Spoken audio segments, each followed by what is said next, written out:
인사를 했지만 또 그때 안 오신 분들도 계시고 새해 인사는 많이 하면 많이 할수록 좋은 것 같습니다. 우리 좌우 앞뒤 분들에게, 우리 사랑하는 성도들에게 새해 복 많이 받으세요 하면서 인사합시다. 예. 여러분 다 정말 하나님의 놀라운 복이 정말 여러분들의 한 해 동안에 여러분들이 미치는 모든 영역 가운데 넘치게 풍성하게 임하실 줄을 제가 기도할 거고, 또 여러분들 그렇게 임하게 해주실 하나님을 믿고 전진해 나가시는 여러분들 되시길 바랍니다. 아멘.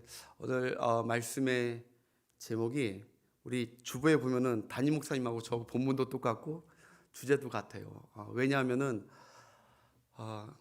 그런 것 같아요. 서로 맞춘 건 아니지만 우리 신년 올해 표가 하나님의 말씀을 기준으로 살자라는 주제로 또 오늘 본문 말씀으로 갔기 때문에 오늘 아마 동일한 말씀으로 하나님께서 말씀해 주실 것 같습니다. 한번 우리 표니까 주제 이거 제목을 한번 한 목소리로 한번 시작해 봅시다. 시작. 말씀을 기준으로 살자. 아멘. 모든 사람의 인생을 살펴보면 각자 사람마다 저마다 그 사람을 주도하고 있는 무언가가 있습니다. 그 주도하는 그것은 그 사람의 인생에 어디로 가는지 결정하게 되는 청사진이고, 그 사람을 살아가도록 하게 하는 힘이 될 수도 있습니다. 그리고 그 사람이 무엇을 가장 소중하게 여기고 가치 있게 여기는지 그 사람을 판단하는 잣대가 되기도 합니다. 어떤 사람은 돈이 주도하는 인생입니다. 자기가 자기를 주도하는 게 아니라 돈을 사랑하기 때문에 돈이 자기를 주도해 가는 인생이 됩니다.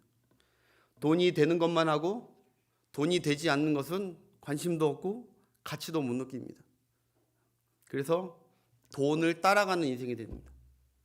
돈이 주도하는 인생이죠. 어떤 사람은 노름과 도박이 주도하는 인생입니다. 하루 종일 그 생각밖에 안 나고 내가 돈을 버는 이유는 바로 노름과 도박 때문에 돈을 버는 것입니다. 거기에 따라가는, 그것의 주도권을 빼앗긴 인생입니다. 어떤 사람은 술과 여자와 쾌락의 주도권을 맡긴 인생이죠.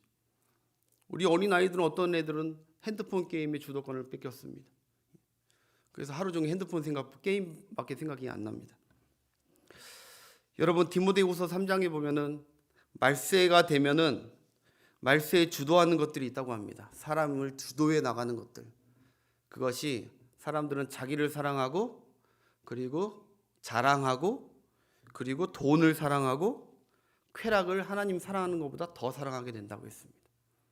한마디로 우리가 그냥 사는 것 같지만, 어떤 사람들은 다 그런 것 같지만, 어떤 사람들은 어떤 무언가의 주도권을 뺏겨서 거기에 따라가는 인생이 있다는 것이죠. 하나님의 사람들은 무엇이 다른가? 단지 교회 가고 예배하니까 다른 것이 아니라 우리는 하나님의 말씀이 우리를 주도하니까 다른 것입니다. 하나님의 말씀이 내 현재와 미래를 주도적으로 이끄는 그 능력이 있는 것을 믿기 때문에 오늘도 우리는 하나님의 말씀 앞에 있습니다. 할렐루야. 그 말씀이 여러분들의 삶을 주도해 가실 것입니다.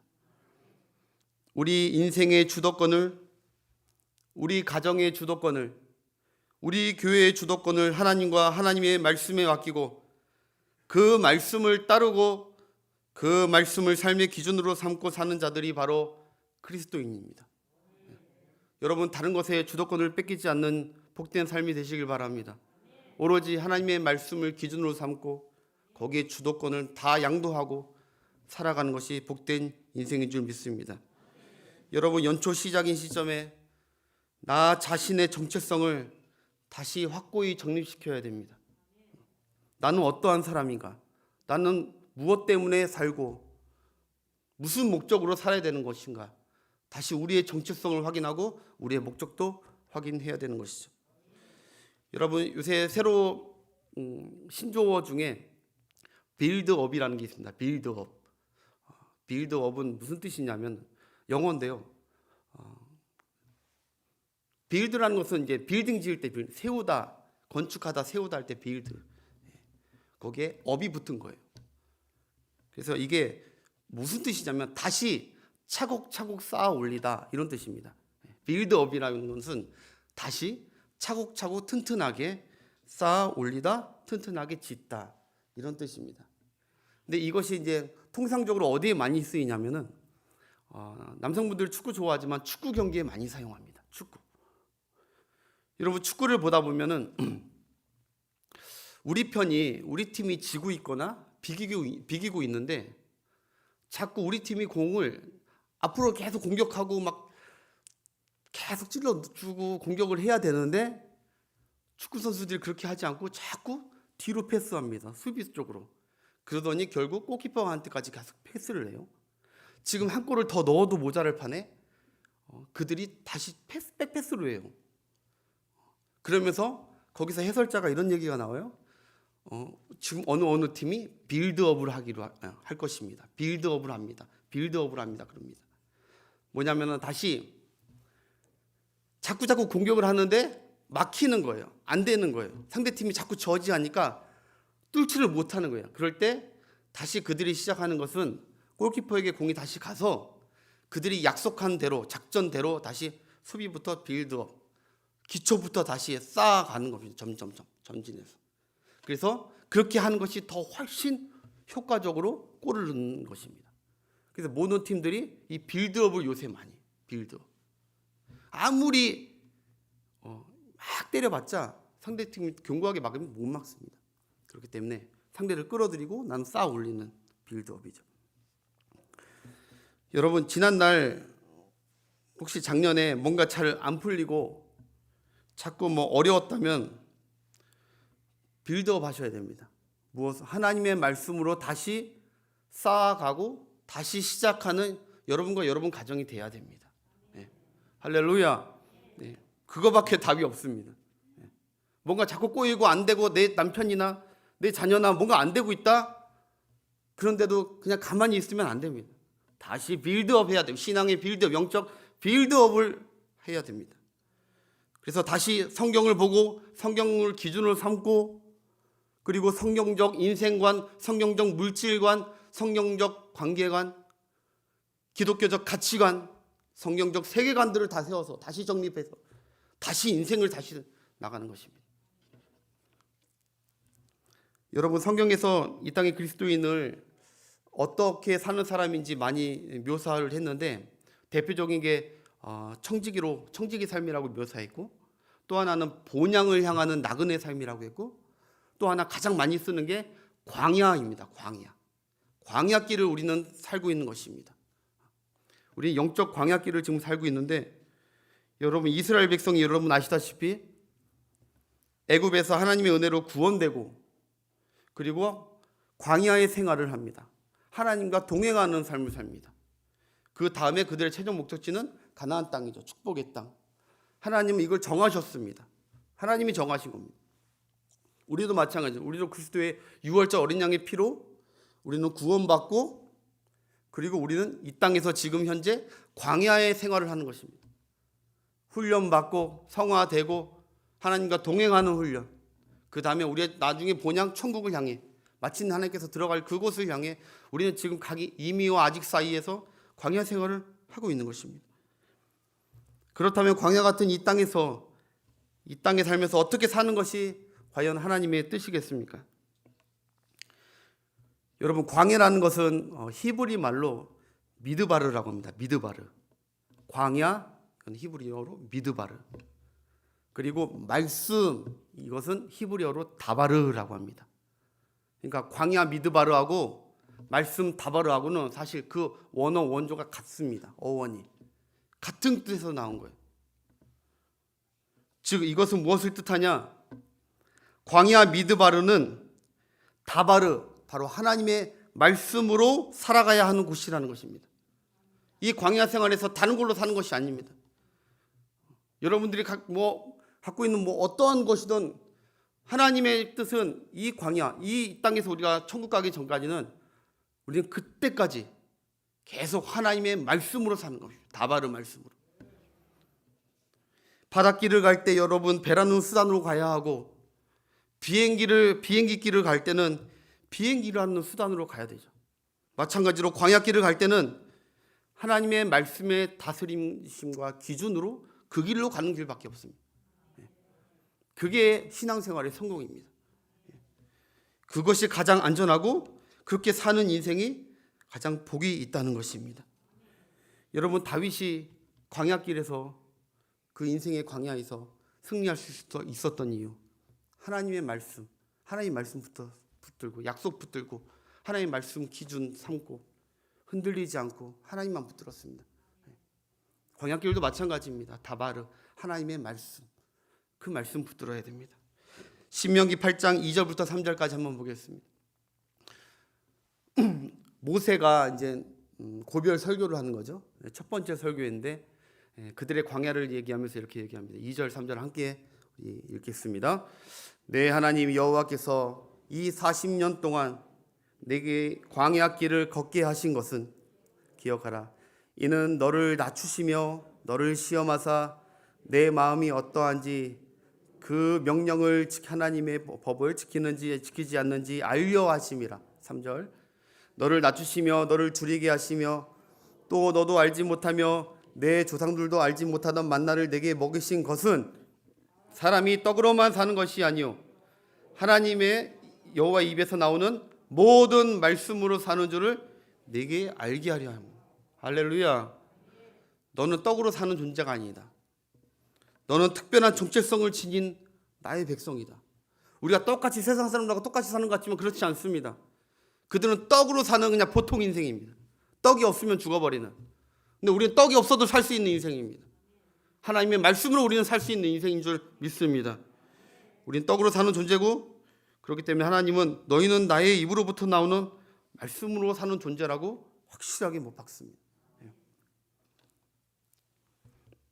여러분, 떡으로 사는 인생은 평범한 인생입니다. 그러나 하나님의 말씀을 먹고 기준으로 사는 인생은 천지를 말씀으로 창조한 그 하나님의 말씀의 능력과 그 기적으로 평범한 인생이 아니라 비범한 인생으로 하나님께서 만들어주시는 것입니다. 여러분, 다니엘과 세 친구를 보십시오. 그들은 정말 이방 땅에, 이방 문화에까지도 살았습니다. 광야보다 더 척박한 광야였습니다. 그러나 그들은 그렇게 살았지만 떡하고 출세를 위해 살지 않았습니다. 그들은 하나님의 말씀이 기준이었습니다. 그래서 남들보다 비범하게 하는, 하나님께서 하나님의 이름을 높이는 자로, 그리고 그 인생을 비범하게 하나님께서 만들어주셨습니다. 흔들리지 않았습니다. 그 문화에 떡 갖고 출세하기 위해서 하지 않았습니다. 하나님이 하지 말라고 하는 건 하지 말라고 뜻을 정해버리고 안 해버립니다. 사랑하는 성도 여러분, 여러분들 말씀의 능력을 믿으시고 그 말씀의 다스림을 받고 사시는 한 해가 되시길 바랍니다. 여러분들이 지난날 어떻게 살았던, 제가 어떻게 살았던, 지금이라도 다시 말씀으로 빌드업 하시는 은혜가 2022년도 하나님의 은혜 가운데 있기를 소망합니다. 여러분, 2013년 4월 28일에 영국 썬더랜드라는 곳에서 42.19km 그 마라톤 풀코스를 했습니다. 무려 참가 선수가 잘 뛰는 선수들 5,000명이나 뛰었다고 합니다. 지금부터 한 9년 전이죠. 5,000명이나 마라톤을 참가했어요. 근데 결승선에 들어온 선수는 단 한 명뿐이었습니다.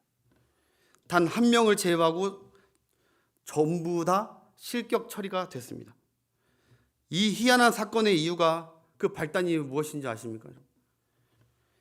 2위로 달려오던 선수가 아주 잠시 지정된 코스를 한 200m 벗어났습니다. 그러다가 다시 원래대로 먼 코스로 돌아와서 뛰었습니다. 그런데 그 선수를 뒤쫓던 나머지 참가자들이 그들도 아무 생각 없이 앞 사람만 그 이기등 쫓아가다가 전부 다 그 코스로, 다른 코스로 돈 겁니다. 원칙을 어긴 겁니다. 그래서 그들은 전원 실격 처리당했다는 정말 실화입니다. 여러분, 빌 게이츠가 이 시대는 빠른 것이 느린 것을 잡아먹는 속도의 시대라고 그렇게 얘기했습니다. 그렇게 속도가 중요시되는 시대, 이 시대는. 아무리 빨리 달려도, 아무리 끝까지 완주를 했더라도 여러분, 경기에서 룰을 벗어나면 실격 처리되고 그동안에 했던 모든 수고와 땀과 세월과 그런 것들이 다 물거품 되듯이, 마찬가지로 하나님이 인생에 정해준 규칙과 범위인 말씀을 벗어났던 인생이 나중에 하나님 앞에 섰을 때는, 그때는 핑계하지 못하면, 하나님, 저 다른 사람들하고 똑같이 살았습니다. 열심히 살았습니다. 저 다른 사람들이 자녀 교육하듯이 저도 자녀 교육했습니다.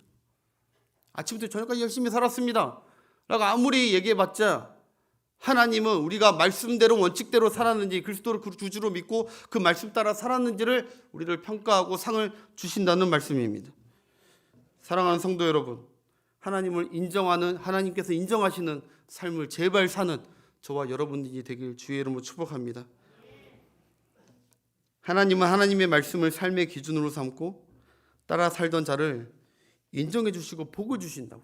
그냥 인정만 해주시는 게 아니라 이 땅에서 하나님 말씀 붙드는 자는 복을 주신다고 합니다. 신명기 28장 12절부터 14절 보겠습니다. 시작.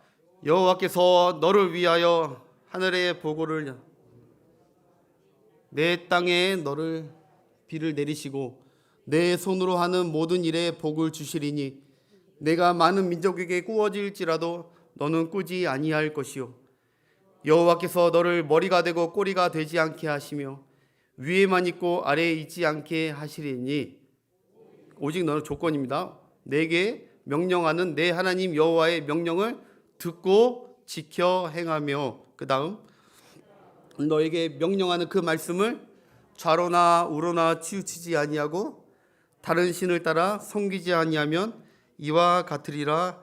아멘. 아멘. 좌로나, 하나님 말씀, 좌로나 우로나 치우치지 말라는 거예요. 이것도 해봤다 저것도 해봤다 왔다 갔다 하는 인생이 아니라 그냥 기준을 명확하게 딱 잡는 인생으로 살아가라는 것입니다. 창세기 12장 1절부터 4절까지 보겠습니다. 아브라함에게 하신 축복. 시작. 여호와께서 아브라함에게 이르시되 너는 너의 고향과 친척과 아버지의 집을 떠나 내가 네게 보여줄 땅으로 가라. 내가 너로 큰 민족으로 이루고 너는 복이 될지라. 너를 축복하는 자에게 내가 복을 내리고 너를 저주하는 자에게는 내가 저주하리니 땅의 모든 족속이 너로 말미암아 복을 얻을 것이라 하신지라. 이에 아브라함이 여호와의 말씀을 따라갔고 롯도 그와 함께 갔으며 아브라함이 하란을 떠날 때 75세였더라. 아멘. 아브라함은 하나님이 보이지 않습니다. 볼 수가 없죠. 근데 하나님을 따라갔다 합니다. 하나님의 말씀을 따라가는. 하나님 말씀을 따라가니까 하나님께서는 아브라함에게 함께 하시고 아브라함에게 복을 주시고 거부가 되게 하시고, 아브라함을 따라갔던 조카 롯조차도 하나님께서 거부를 만들어 주셨다. 하나님의 말씀을 따라가는 자의 축복인 줄 믿습니다. 그래서 오늘 본문 로마서 12장 2절에 이렇게 나옵니다. 너희는 이 세대를 본받지 말라. 오늘 본문 2절 한번 보겠습니다. 로마서 12장 2절 시작. 너희는 이 세대를 본받지 말고 오직 마음을 새롭게 함으로 변화를 받아 하나님의 선하시고 기뻐하시고 온전하신 뜻이 무엇인지 분별하도록 하라. 아멘. 아브라함이 끝까지 말씀 따라 사는 인생에서 복의 조상이 됐듯이 그는 너무 많은 복을 받았지만, 그러나 함께 따라갔던 조카 롯은 아까 그 마라톤 실격자들처럼 세상 따라, 그리고 소돔성 인본주의 그 문화 따라 살아가다가 그의 삶은 비참한 인생이 됩니다. 그도 처음에는 아브라함을 통해서 말씀을 따라갔죠. 그러나 그는 이제 말씀을 버리고 소돔성과 세상을 따라가고 세상 문화를 따라갔어요. 우리가 사는 지금 이 시대도 소돔성과 같은 아주 우리가 따르기에 너무너무 좋은 것들이 많습니다. 우리 주변에 너무 많습니다. 물질 만능주의가 만연하고 쾌락과 인본주의, 성공주의 시대입니다. 특별히 여러분 포스트 모더니즘 사상이 우리나라에 전 세계에 짙게 깔려 있습니다. 절대 가치, 절대 기준을 무너뜨리고 상대 가치를 중요하게 여기는 시대입니다. 절대 기준이 있는 사람을 무식한 사람이라고, 시대에 뒤떨어진 사람이라고 합니다. 절대 기준을 갖고 있는데, 절대 기준이, 그래서 그들은 모든 것이 답이고 모든 것이 길이고 모든 것이 할 수 있다고 합니다. 모든 것이 답이, 어떻게 모든 것이 답이 있을 수가 있겠습니까? 근데 그들은 지금 문화가 그렇다고요. 모든 게 다. 이런 세대에 우리가 함께 휩쓸리고 본받으면 안 된다는 것이죠.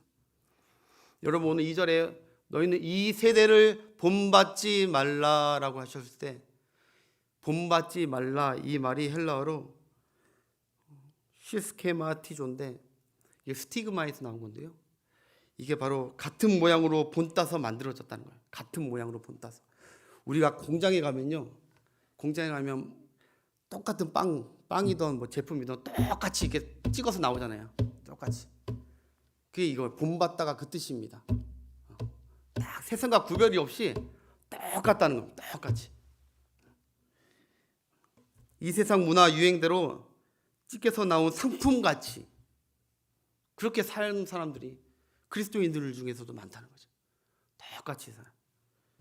다 똑같은 모조품 같은 인생을 살지 말라. 그들을 본받지 말라.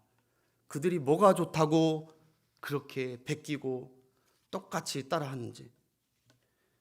요새 여러분 TV를 보면요, 아이돌 그룹 가수를 보면요, 다 똑같더라고요.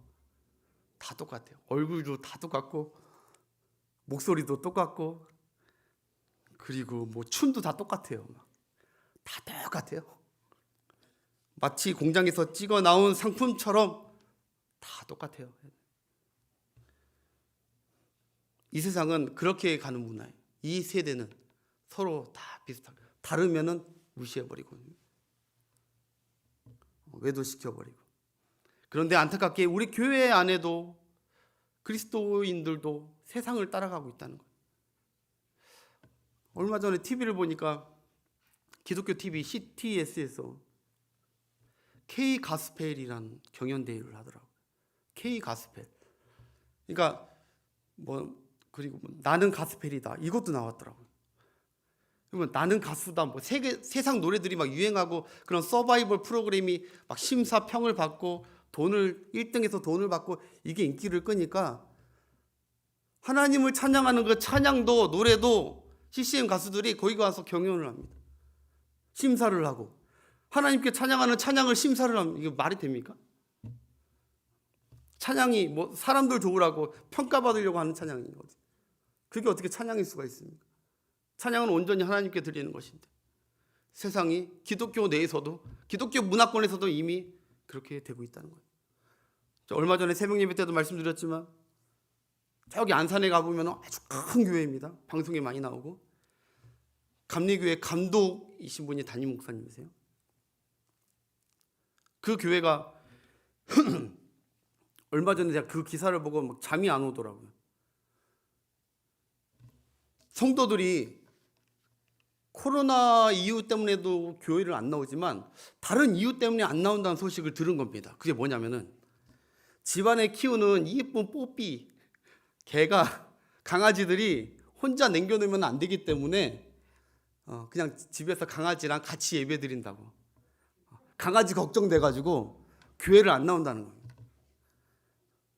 근데 더 놀라운 것이 무엇인지 아십니까? 그 얘기를 듣고 그 담임 목사님께서, 유명하신 분, 그 CBS 지금 국장님이시고 굉장히 유명합니다. 근데 그분이 그러면은 우리 교회에 펫 카페를 만들자. 그래서 성도들이 강아지를 데리고 교회를 와서 교회를 전도사들이나 목사들이나 청년들한테 맡기고 1시간 동안, 그 전도사 교육자들은 어떻게 하냐면 그 강아지를 데리고 교회 주위 공원을 1시간 반 동안 산책하고 오는 겁니다. 그리고 교회 돈을 가지고 강아지 간식을 주고, 그러면서 하니까 성도들이 그렇게 온 성도들이 너무 좋았다고. 그 30명 처음에 30명 정도 왔대요. 안 나왔던 개 주인들이. 그러더니 너무 좋았다고. 그걸 듣고 그 목사님께서 이거 너무너무 좋은 시스템이라고, 이걸 모든 감리교 교회에 장려하고 싶다고 라고 했다는 것입니다. 아무리 교회가 전도를 위해서, 은혜를 위해서 뭔가를 해야 되지만, 해야 될 거고, 하나님의 말씀의 기준이 없기 때문에 세상과 똑같이 하려고 하고 세상과 베끼려고 하려고.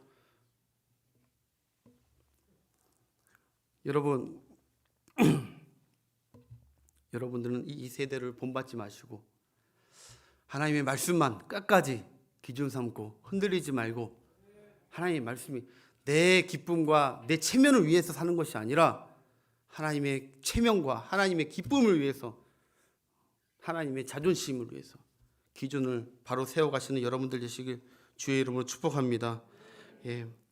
그러면 그를 하나님께서 한 시대의 상품과 모조품처럼 그 인생을 그렇게 사용하지 않습니다. 끝까지 하나님 말씀 딱 붙잡고 있는 사람은 하나님이 하늘나라에서 온 특산품으로 세웁니다.